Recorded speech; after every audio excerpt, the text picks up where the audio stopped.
We are at a water symposium where we're looking at water as a sacred substance. We're looking at the politics and economics of water, what it is, the contamination of water worldwide, and the issues surrounding it from top to bottom. In that light, we have one of the most renowned doctors who have come out publicly about the subject of water and is the author of two most interesting books. Dr. Manganjellic is the author of Your Body's Many Cries for Water, and most recently, Water Cures, Drugs Kill, How Water Cured Incurable Diseases. His premise is a startling one, and one that has utterly rocked the medical community. We're very glad to have the doctor on with us today because what he has to tell us can save countries billions and literally trillions of dollars and help to create a much healthier world. Doctor, so nice to have you on with us. Thank you, Mitch. Absolutely. It's now, my pleasure to be on the air with you. Oh, good. I'm very glad. And talk to your audience. Beautiful. Well, they've been waiting to hear from you for a while. Well, because I've made reference to your work before. I hope they sharpen their ears because what I have to say is very important to them. Now, what is the basis of your initial inquiry into this? Well, about 22 years ago, I gave 2 glasses of water to a person who was labeled with a disease called the peptic ulcer disease, and he was under excruciating pain. 2 persons carried him to me, and I had nothing to give him at that moment of the evening. I gave him 2 glasses of water, and the pain diminished, his pain diminished, and within 8 minutes it disappeared. And that is when the world of medicine changed. For you. For everyone. Yeah. Because I realized that water has medicinal properties, the like of which we have never understood. As you know, I'm a trained medical doctor. I was trained at St. Mary's Hospital Medical School of London University. I had the honor and the privilege of being selected as one of the resident doctors of my own university, and then I had the extreme honor of being one of the last students of Sir Alexander Fleming, who discovered penicillin. I'm telling you this to let you know that I was brought up in scientific environment of medicine. So when I discovered that water has medicinal properties, I realized that this topic was never taught to me at the school, and I became curious, so I continued to research the medicinal properties of water. And in 2 years and 7 months, I treated over 3,000 people with peptic ulcer disease with water successfully. And I made a report on this discovery, and it was published as the main editorial of the Journal of Clinical Gastroenterology in June of 1983. And New York Times picked up the article and commented on it, and it was syndicated all over the world. Announced to the world that water had medicinal properties. I was hoping that someone would pick up and take off from there in the scientific medical community, and I was surprised when I discovered that nothing was happening. So I became a little bit upset with my colleagues in medicine, because this is a tremendous discovery to realize that water is a medication, but no one is looking at it. Or acting on it. But let me just ask about that study where you got 3,000 positive cures. Yes. How many were the number of people in the study? Oh, there were lots of people. 3,000 cures was every single one who tried the water got cured. Oh, so 3,000 of 3,000 got the cure? Yes, oh, absolutely. Okay. This is the important Yeah, thing. sure. Because then I came away with the understanding that these people were just thirsty. I was quenching their thirst. And we in medicine had labeled thirst as a disease. So this was the challenge before me.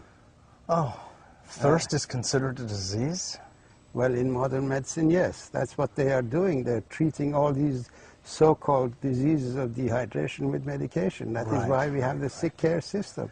That is why we have a so-called sick care system that is costing this nation, American people, $1.7 trillion every year, and it's rising to 12% every year. Well, Because we in medicine never understood water, never realized that water is important, and we've always thought that it's a solid matter that dissolves in the water in the body that's important. so you helped to change the paradigm from thinking about the solid or solutes to the solvent. That is The correct. liquid. That's in 1987. I presented the guest lecture of a cancer conference under the title of Pain and Need for Paradigm Change, explained that the diseases of the human body occur when the body becomes dehydrated. That dehydration is the origin of pain and disease in the human body, including cancer. And this shocked the scientific community. It really shocked them to total silence at the conference. But one by one afterwards they came and thanked me for this information, because I had explained to them it's not this one item, one particle or another particle that causes the disease. In my approach, it's a system upheaval. A system, when a system is not functioning, it's that system that produces symptoms of dehydration that we've assumed to be disease conditions. So basically what you're saying, doctor, is that virtually all, if not all, diseases are really caused by systemic dehydration. All diseases are either states of dehydration, complications of dehydration, or consequences of dehydration. God almighty. And water is a nutrient. It is the deficiency of this nutrient in the body that causes the health problems. Depending on where this nutrient is missing in the physiological arena of the body, that area begins to manifest the symptoms of that deficiency. And we have labeled these symptoms of deficiency as diseases. The human body manifests dehydration in 4 different ways. Perceptive feelings. When you're tired, you haven't done a good day's work, it means that you're short of water. Because water is the main source of energy to all living things. It is water that energizes all physiological functions. When you break down meat, a chunk of meat, unless water is there to break it down, that meat is absolutely useless. It has absolutely no energy for your body. It is only when it's hydrolyzed, broken down by water, that the energy of meat comes out. But it's actually mostly the energy of water that is given to the meat. When you break down a piece of bread or a piece of cheese, it is the water that transfers its energy to what it is breaking down, and we assimilate that energy. So basically, yes, water Well, that's the transport function, the carrier function, which is generally known to medicine, is it not? It's not, no. That's not? The process of hydrolysis is a metabolism of water, and the medical community has assumed that water has absolutely no metabolism. It's an inert substance. It is a solvent, a means of transport, and a packing material. These are 3 life-sustaining properties of water. But water has 3 other life-giving properties. The life-giving properties of water are it produces hydroelectricity where you need electricity, when you need energy. All neurotransmission system depends on energy produced by hydroelectricity at the cell membrane of the nerve tissue. Then you have the process of hydrolysis, which energizes whatever it breaks down. And then you have the adhesive property of water, which assembles everything together. So these are the life-giving properties of water that we in medicine never understood. And this is what I brought out, and I published in my book, Your Body's Many Crimes for Water. And now, after 10 years of that book being in down, and then you have the adhesive property of water, which assembles everything together. So these are the life-giving properties of water that we in medicine never understood. And this is what I brought out, and I published in my book, Your Body's Many Crimes for Water. And now, after 10 years of that book being in the public arena, I've decided to blow the horn on the industry and also the AMA and the doctors in mainstream medicine, and explained that actually because of their lack of understanding of water, they've created an environment where the drug industry has taken advantage and has converted our healers' protocol into a killer's protocol. The drugs that are used in medicine, according to Washington Post, which is in my latest book, Water Cures, Drugs Kill, even when used according to the prescription of the doctor, make 2 million people sicker and kill 106,000, which makes this the 4th largest killer in the health field.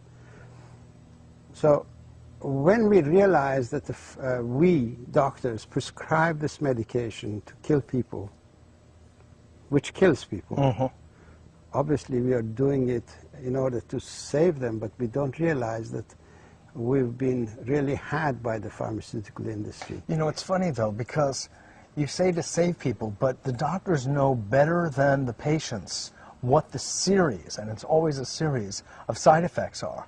And they often involve virtual liver shutdown or almost kidney failure. I mean, it's almost to that point where the toxicity of the drugs is so severe. It makes one really question what the doctors are thinking relative to the life-saving effects of these drugs. Well, Mitchell, unfortunately, we doctors are forced by the people, by the advertising of the pharmaceutical industry that takes the information directly to the public and says to the public, go and ask your doctor if this is good for you. What doctor is there to say, no, it's not good for you, and then be sued afterwards? So basically, drug industry... So the doctor's being put into this compromised position. Yes, doctor is unwittingly being used by the pharmaceutical industry. As a salesman. As a salesman. Literally, yes, sophisticated salesman. Now, when it comes to cancer, since you brought that up and you gave that talk in Greece, I believe it was, to the conference there, could you just explain to the audience a bit how water could be a curative for cancer? Actually, I've got a video, Dehydration and Cancer. This is a half-hour tape of my lecture at Cancer Control Society conference year 2002, that's last year. Where I explained how dehydration sets up the physiology, the internal physiology of the body in such a way that some cells become autonomous and they begin to grow in a cancerous way.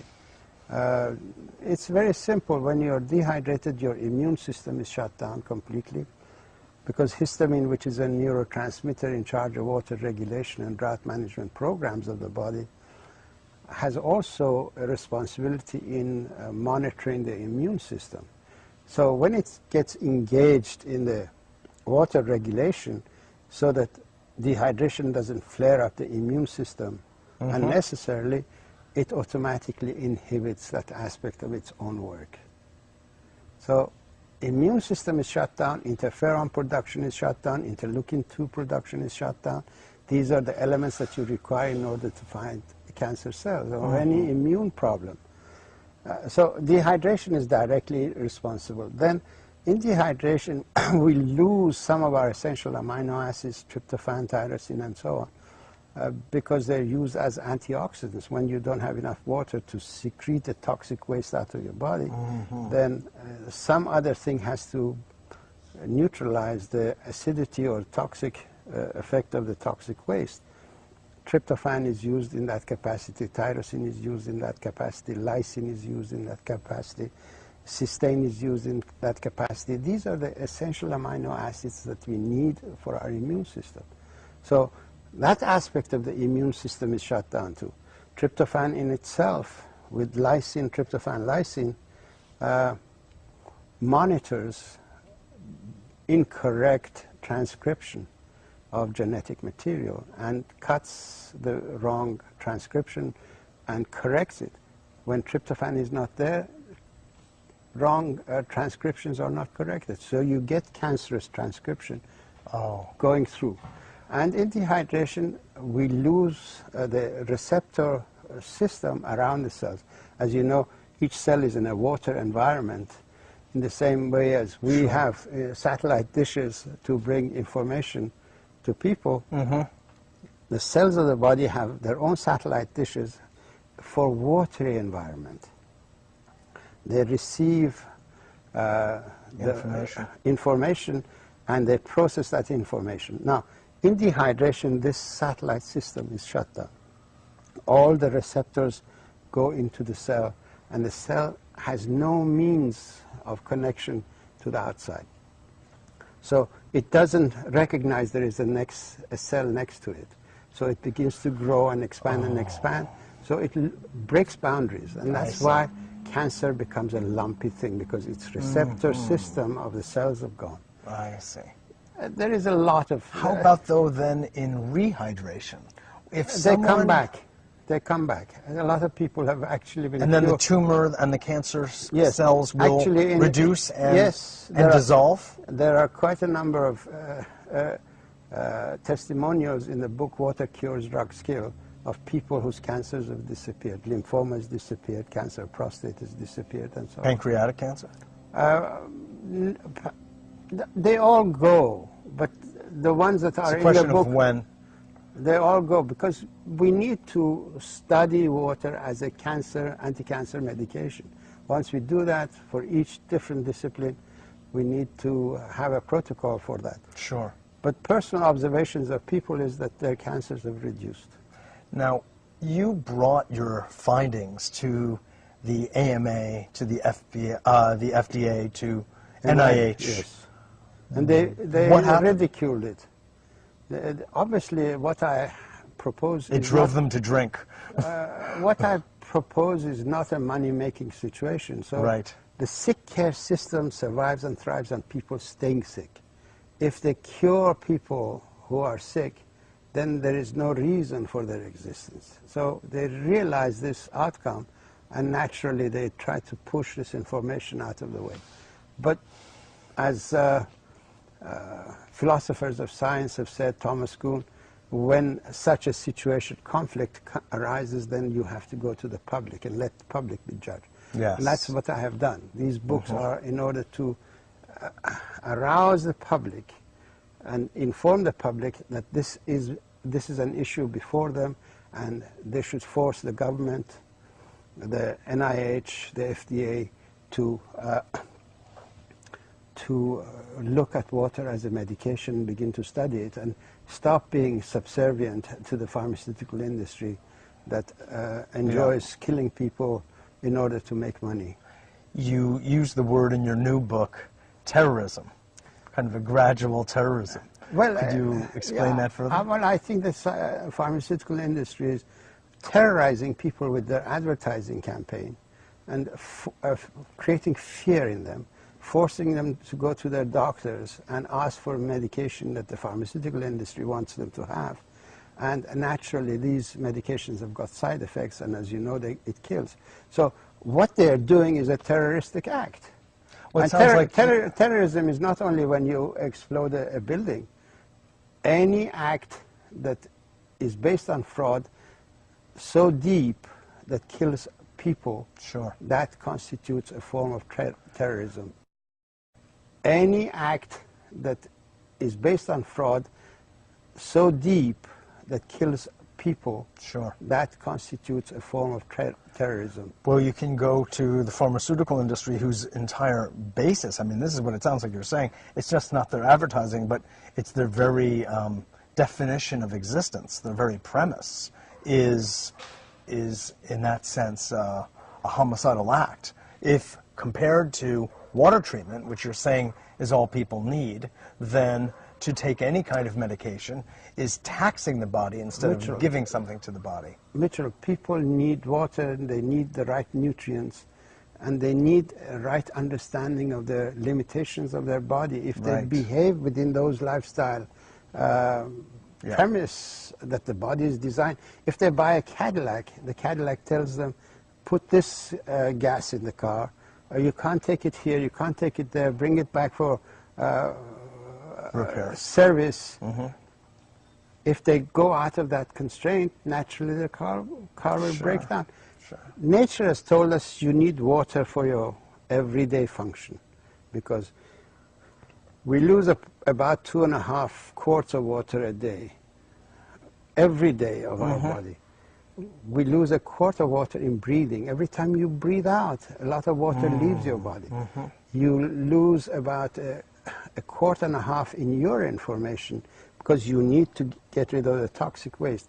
You lose some through perspiration, not sweating, perspiration. So Just the breathing of the skin. basically you lose about 4 quarts of water a day. 2 quarts you get out of the food that you eat. But other 2 quarts, 2.5 quarts, depending on the weather and so on, you need to replace that every day. If you shortchange the body with the water that it needs, and you give it beverages that further dehydrate the body, caffeinated beverages dehydrate the body, alcoholic beverages dehydrate the body. There is a certain amount of validity in taking fruit juices and vegetable juices, but you can't replace the entire water needs of the body with these juices. So basically you need water in order to survive. You need the minerals.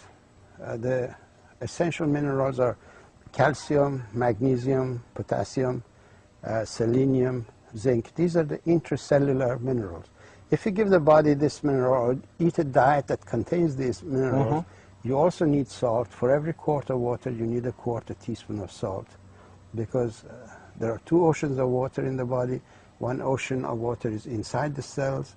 The water that you drink goes into the ocean inside, and the salt that you take keeps some of that water in the ocean outside of the cells. These 2 oceans have to be in balance in the same way as Atlantic and the Pacific have to be in balance. Once you take the water, you take salt, you take these minerals, no disease will have a chance to appear. Then you need the right diet for repair mechanisms and for raw materials, for neurotransmitter formation, for creation of proteins and so on. Basically, if you behave like this, the body is capable of living into 150, maybe even 200 years in the right environment. Sure. Sure. Not 60 years, not 50 years. That's Way too short. Early death. So your main prescriptions then, doctor, are water, at least a couple of quarts of water a day. Yes. And for each quart, a quarter teaspoon of salt. Minimum amount, yes. Because For the yes. for the mineral content. Yes, and salt should be basically a sea salt of unrefined salt. But unfortunately, unrefined salt doesn't contain enough iodine, so people who are taking sea salt also need to supplement with a little bit of iodine. They can get it from kelp, or they can get it from these multivitamins, 1 a day vitamins that everyone should take. Right, I see. And with these very simple, very inexpensive items, a person can maintain the health and live a very great long life. Yes, absolutely. If we teach this to the school children, Yeah. we can save them from a whole lot of problems. Obesity? Obesity is a complication of dehydration. We can save children from complications of dehydration. Their education ability will improve. Their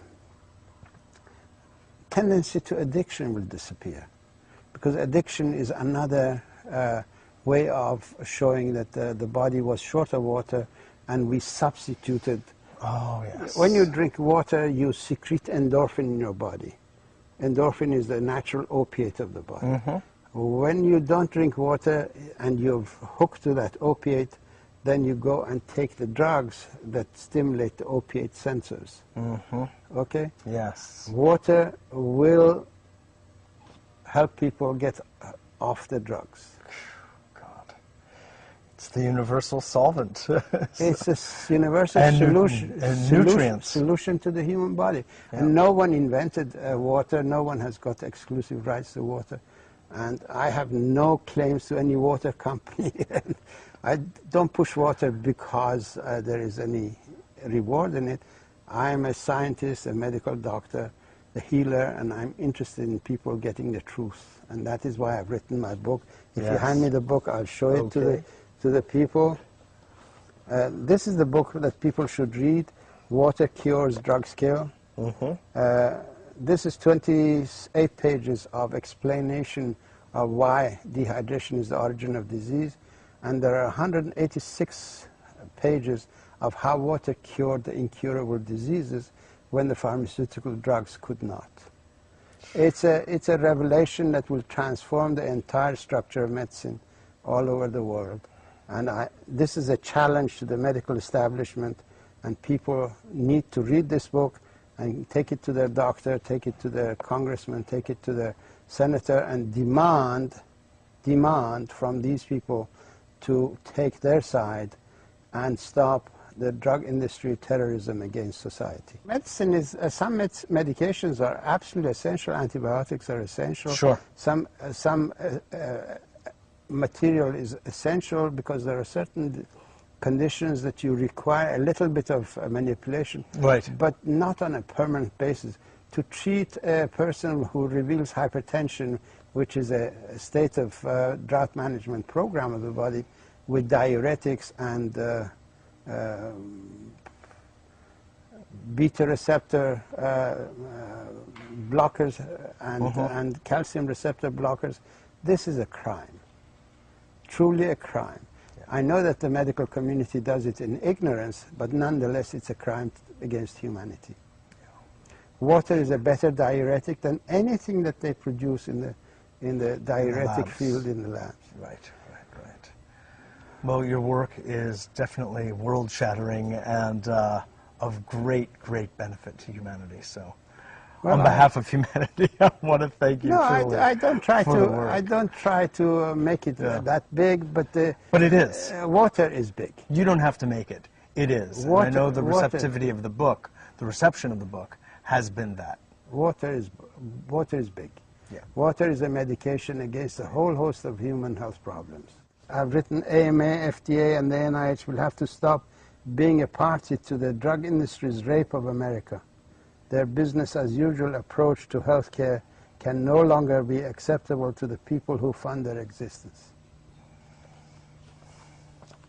Well put. Well put. Thank you again. My pleasure. Absolutely. Thank you.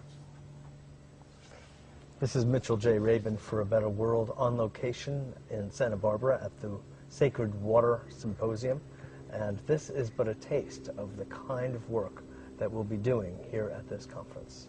Thanks so much for joining us, and I look forward to seeing you all next week.